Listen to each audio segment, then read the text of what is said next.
Thank you, Nina, for your presentation. I'm very much honored to be here today, of course because of the memory of Dmitry Belyaev, but also because I've had so many connections with the Institute, with Nina and collaborators and others who are in the room. And so it's always a great pleasure to come back to the academic world and today to give a presentation of what we have done during a number of years now. Yeah. My field is about stress genetics in general. And now we are in this very exciting phase of this research, that is to work on what we call now robustness. And I'd like to share this presentation with Terenina, who is present here, and all questions will be for her, of course.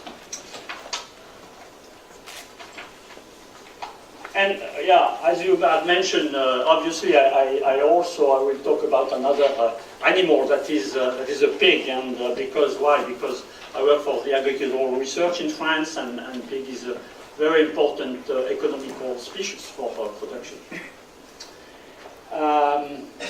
And now the genetics in farm animals is faced to many new challenges, because it's not for many decades the genetics was simple. You have to produce more and more and more eggs, more meat, more everything, and that's it. But now the problem is that there are many new questions that are raised by animal breeding related to, of course, the profit. As you may know, now producers no longer make money with their production, with all the problems related to the environment, and also with, of course, food safety, product quality, and animal welfare. That is a very, very now critical aspect of breeding, that the importance of which is raising every day.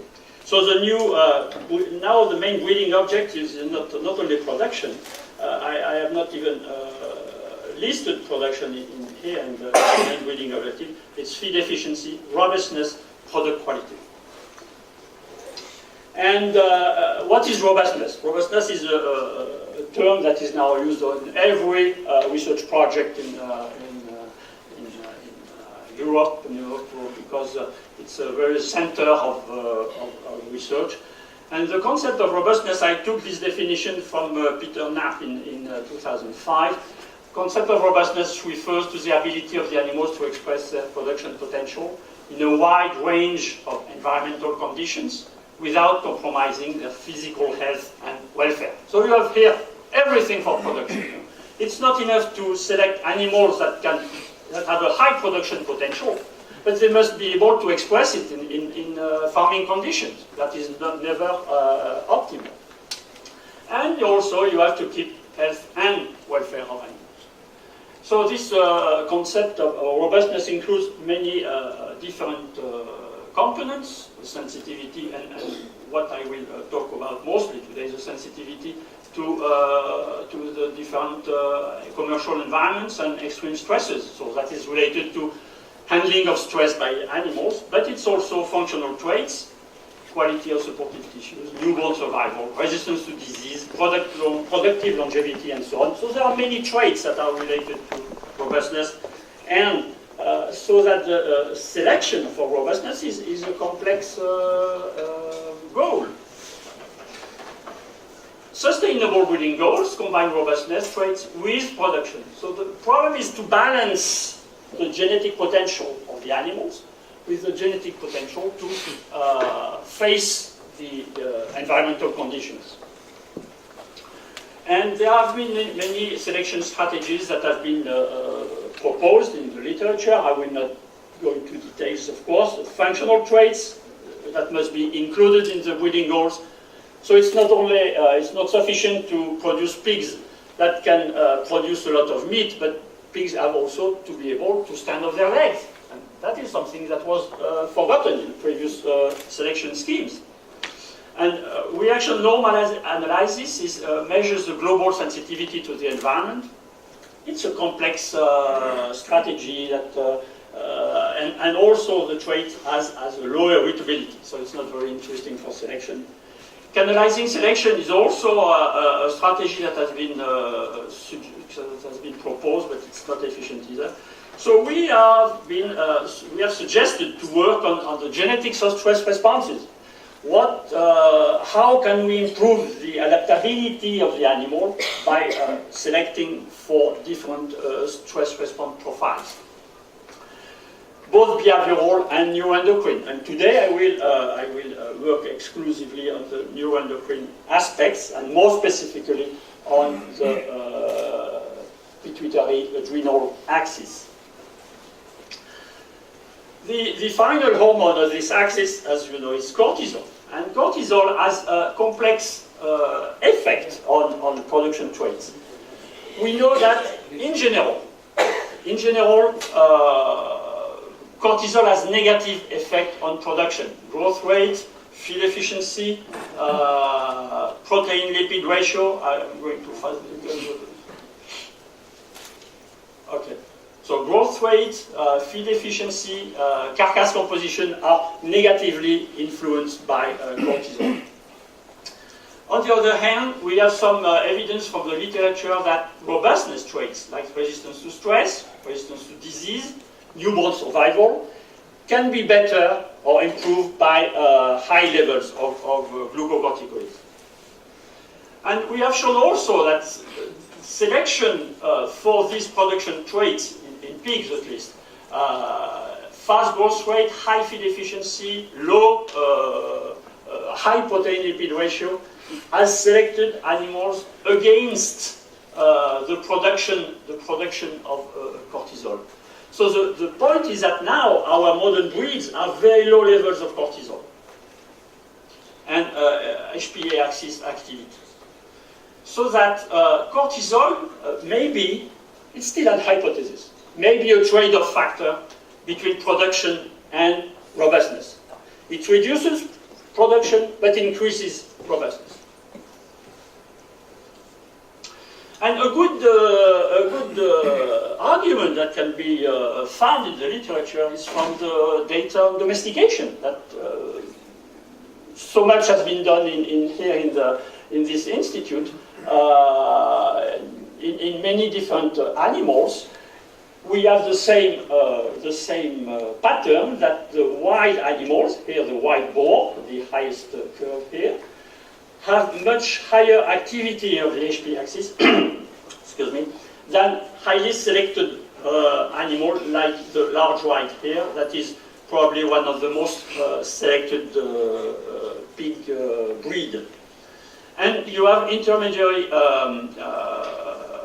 breeds like Meishan, that is a Chinese breed that is highly prolific but terribly fat and with low production characteristics. And so this animal is considered very robust, and it has also high level of cortisol, circulating level of cortisol, as compared to modern breeds like large white. So that most of our work has been done comparing Meishan and large white from the genetic point of view and the physiology. So to summarize this first part, the selection for fast growth rate, high feed efficiency, lean carcasses in pigs have reduced HP axis activity with negative consequences of robustness. Working hypothesis is that selection for a more active HP axis could improve robustness, and we hope that the consequences on production traits will be as low as possible. We don't know it. And so our focus now is the genetic influence on the HP axis activity. And we know that there are big differences between genetic stocks, for instance, large white Meishan, I will show an example later. And also, it has been possible in many experiments and in many species to make genetic selection based on neuroendocrine stress responses. Whatever the stimulus that was used, for instance, ACTH or social stress in chicken, cold in Turkey, suspension in duct, and so on and so on. So all these experiments have shown that the response to stress is highly irritable and can be selected. And in the heart of my presentation will be about the analysis of the several sources of genetic variation in the HP axis and their relationships with production traits and robustness. This example, this slide shows exactly summarizes the situation now. We have here the comparison of 5 different, the main 5 breeds used in European production, and this represents the cortisol concentration in urine. That is the level characteristic of an individual. And what you can see is that in all 5 breeds, you have a very large variation within breed. Approximately, this is log scale, and so you see we have approximately a 30-fold change between the highest and the lowest animals. So the variation is huge, and this is true in every breed, although the means differ. And what you see also is that these means, at least for these 4 strains, are directly related to the composition of carcass. Here, for instance, backpack thickness, you can see that it increases with higher level of cortisol.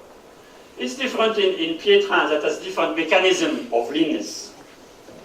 But so the goal here is that first we have a connection between cortisol production on one hand and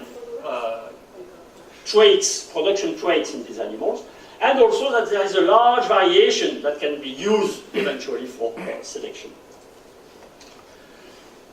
So now a little more detail on this HP axis. Not to give a lesson on the physiology of the HP axis, that is a bit complicated, but just to point out the most important sources of genetic variation in this system. The first one is the adrenal gland. The response to ACTH, as you will see, is highly defined by genetic traits, bioavailability of the hormone in the body, and also the effect of cortisol on the target tissue. And finally, we don't know much about central control, although it's probably a very important source of genetic variation. So we'll go quickly through these different steps and see then how we can use it now in practical selection for pigs. First source, I said, is corticosteroid hormone production by the response of the adrenal cortex to ACTH. It is known as the main source of genetic variation in cortisol production.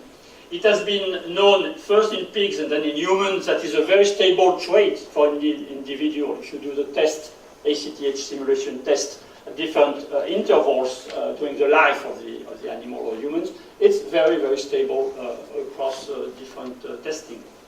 And Xavier Bertagna in humans called it the adrenal phenotype. So each individual has its own adrenal phenotype. It is highly irritable. In our population of large white pigs, we showed that the irritability coefficient is 0.68. That is huge for physiological traits. And it has been used also for divergent selection in chicken. And it has been shown to be the main trait selected in response to stress. So when you select, for instance, trouts for sensitivity to the environment, and you can see that the trait that is the most selected is the sensitivity to ACTH. And by a molecular genomics approach, we could study the molecular mechanisms involved in these differences. And to our surprise, there was no significant influence of genes in the ACTH signaling pathways or in steroidogenic enzymes. But we found the most important differences in the cholesterol transport mechanisms. You know that cholesterol is the basis for the synthesis of for the synthesis of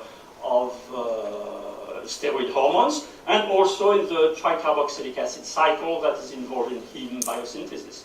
So that we know now, we have some, it's not finished yet, but we have some information on the molecular basis of genetic sensitivity to ACTH in the adrenal glands. The second source of genetic variation is the bioavailability of the hormone in blood. And there are two mechanisms for that. One is this protein, corticosteroid binding globulin, or CBG, and the other is the enzymes that are involved in the metabolism of cortisol.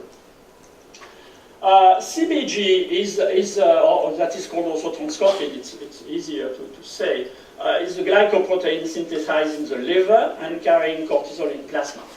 And up to the recent years, it was thought that CBG was just a carrier of cortisol in blood, and that it limited the effect of cortisol because bound cortisol is not available for the receptors. And now we have found that the reverse is true. CBG is really a carrier of cortisol, but it's very important because it delivers cortisol in the tissue. So instead of avoiding the action of cortisol, it brings more cortisol to the tissues. And so what we see now is that the more CBG, the more cortisol effect.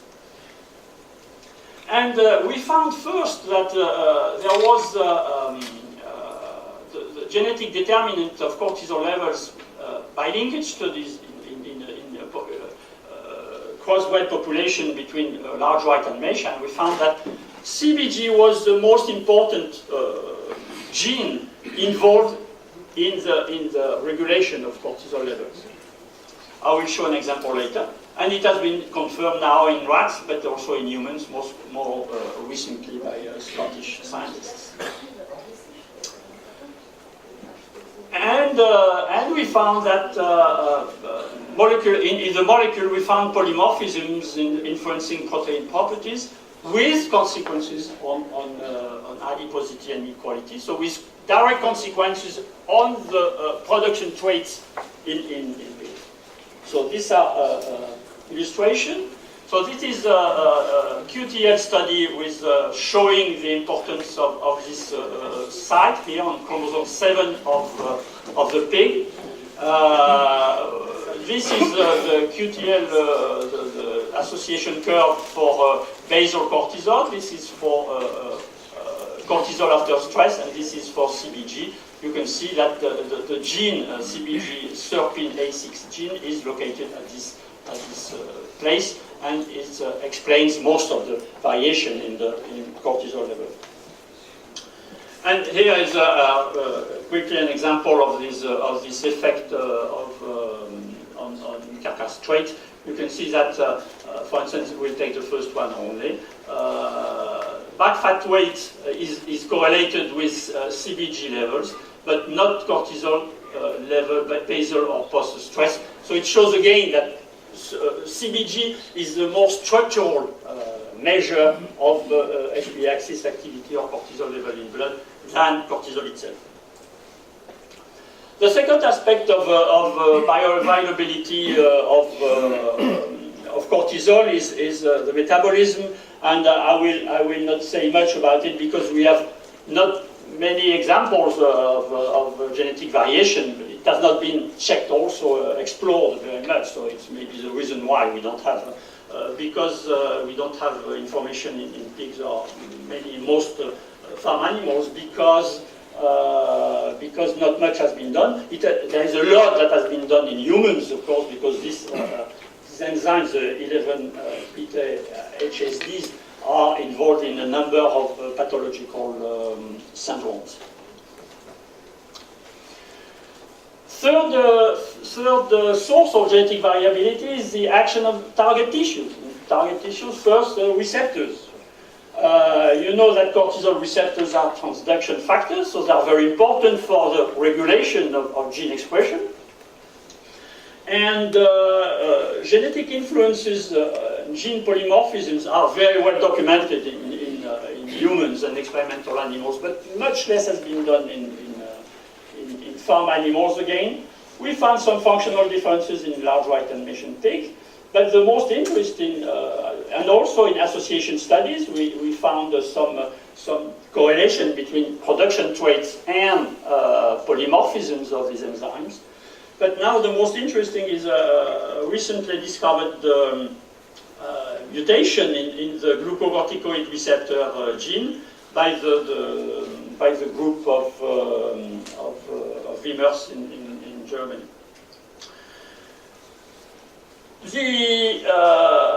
And also, so this is much more has to be done now in genetics of receptors. But what is completely ignored also is the effect of cortisol on the target tissues, because what we see that you can measure the effect of cortisol here in pigs after injection of ACTH.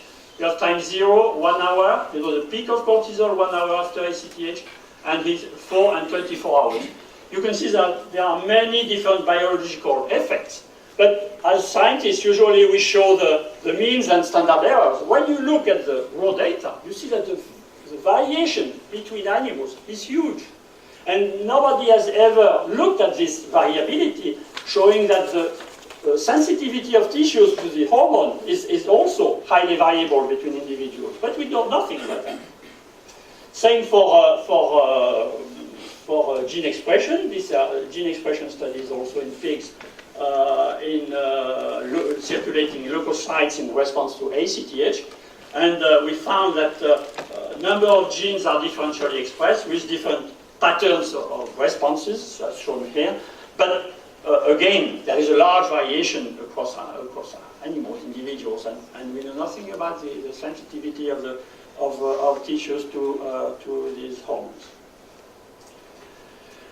Now, the last step that I evoked earlier is what happens in the brain, for instance. And here, you know, in farm animals, it's not easy.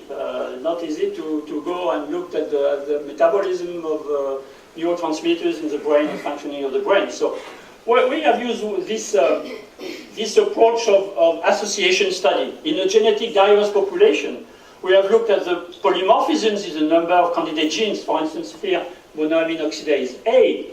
We found a polymorphism in this receptor, and look at the association between this polymorphism and different traits. And again, here you can find that there are relationship with not only with here biology, blood glucose, but also with a lot of different production traits. So probably, and same thing with the dopamine receptor D3.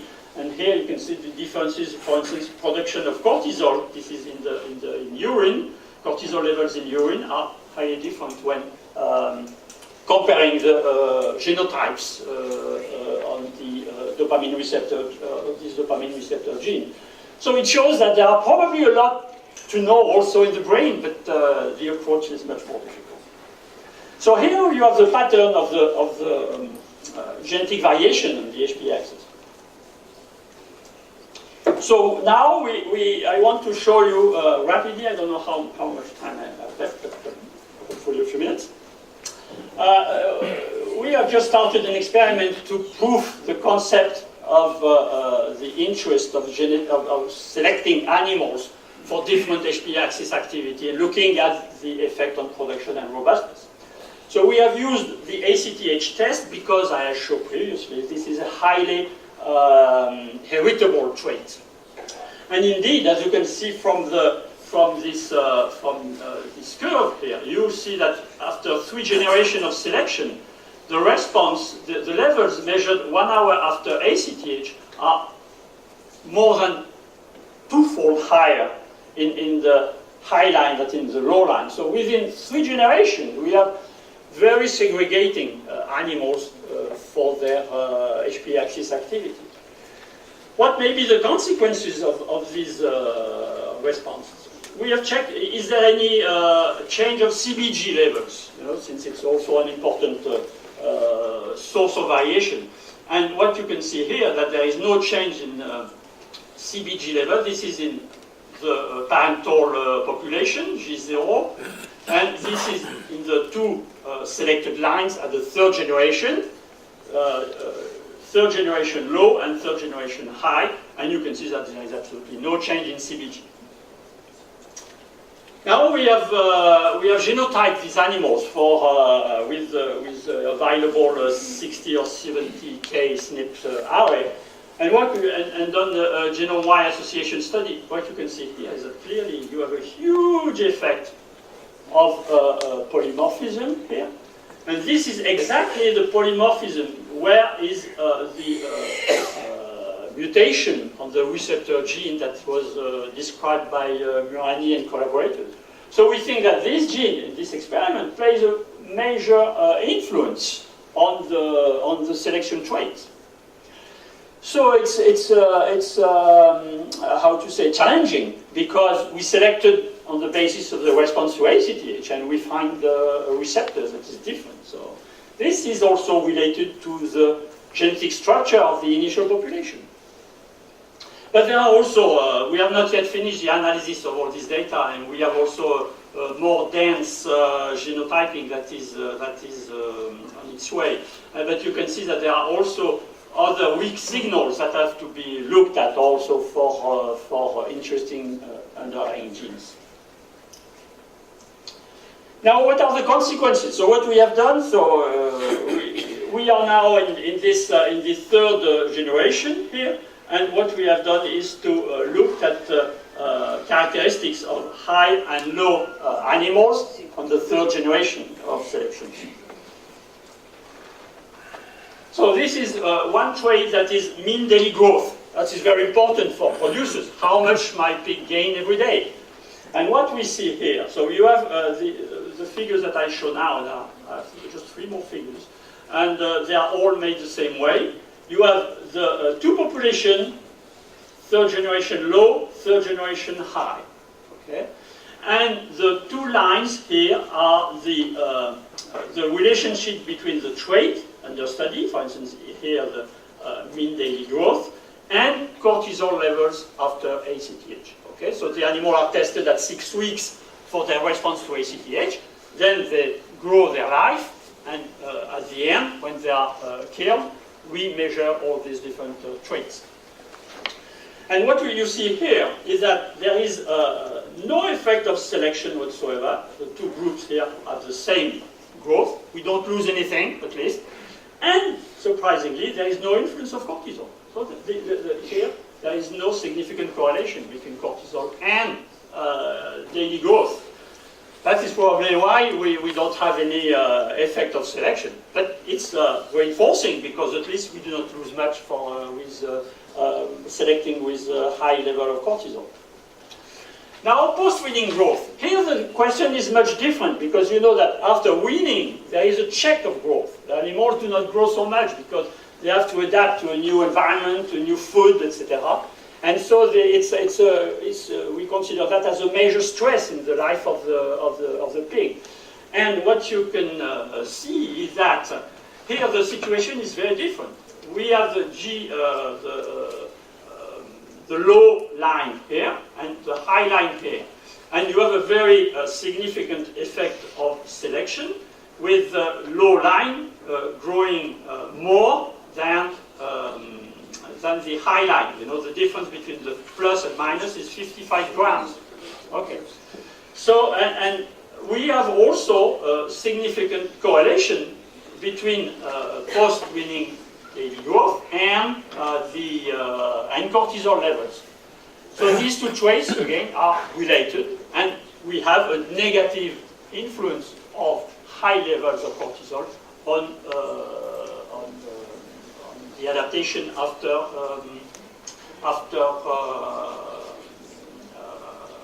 weaning, and this is not good news, because it doesn't go with the hypothesis that high cortisol level would improve adaptability of the animal, at least on this trait.